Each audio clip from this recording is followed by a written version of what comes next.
mazluma uğrayan kim olursa olsun. Biz onun beraber yanında dik olalım, bir karşılıklı oluruz. duralım. Rabbim bizi hep mazlumlardan Amin, yana kılsın. amin. Hüdapar'dan bir beklentiniz var mı yani mesela neyi dile getirsin dediğin bir düşüncen, Abi, fikrin? hani benim tek yok. Evet. Tüm Diyarbakır mesela çalışma ister. İşsizlik Yani diyorsun. işte hani hem iş olur hem hani yol bakımı olsun, hani şey olsun, sokaklar olsun, hani diğer şeyler olsun.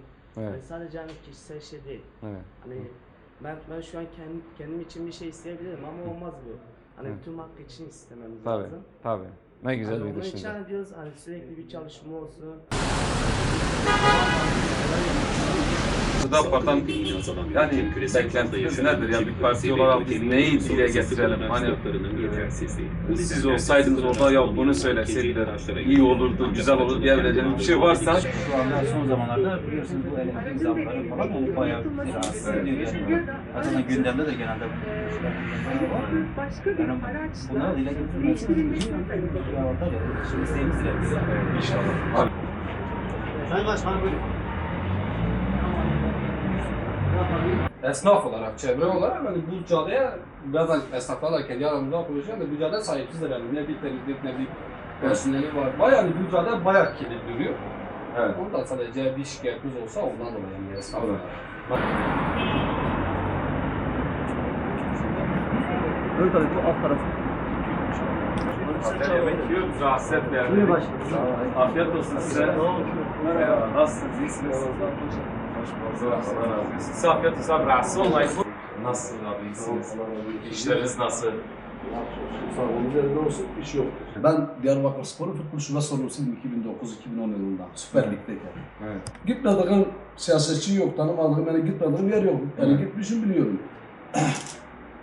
Ve burada neticede ticaret yapıyoruz. Her türlü insan yanımıza da geliyor. İnsanların fikirlerini az çok iyi biliyoruz. Bazıları var korkuyor, fikrini anlatamıyor. Evet, içinde sağ. İçinde kalıyor sanıyor. Bazıları var yalakalık yapmak için yanaşıyor gidiyor. Yok gerçek Müslüman olan insan Müslümanlığın emrettiği, Kur'an-ı Kerim'in emrettiği neyse ona uymak zorunda. Evet. Fakat bak sizi seviyorum diye seviyorum. Müslüman bir partisiniz. Evet. Hoş bulduk. Nasılsınız? İyisiniz? Böyle kardeşlerimizi ziyaret ediyoruz. Durumlarını soruyoruz. Soru sıkıntılar varsa bize söylesin.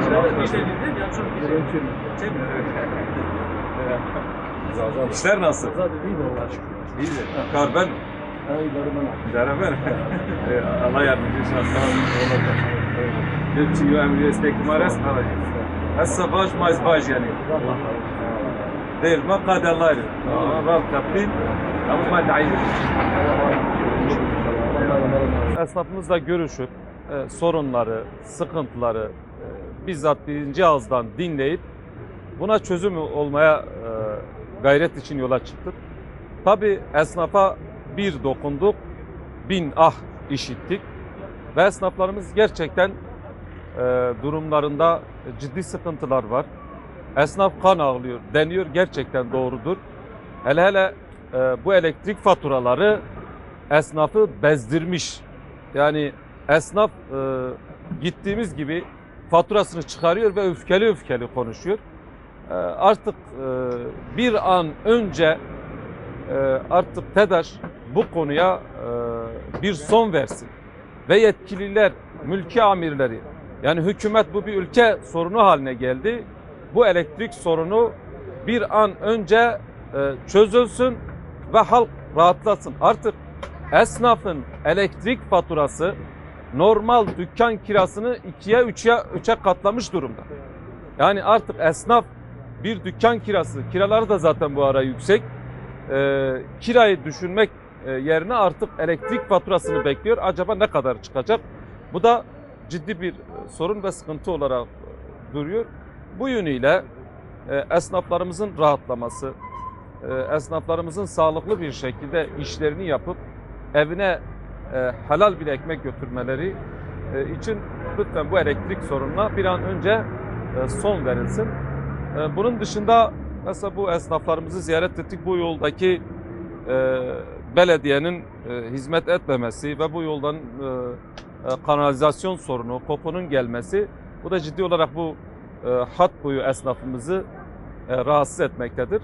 Bu yönüyle bu yolların temizlenmesi ve bu elektrik faturalarına bir an önce acilen bir düzenleme getirilmesi ve esnafımızın rahatlaması için tüm yetkililere çağrı yapıyoruz.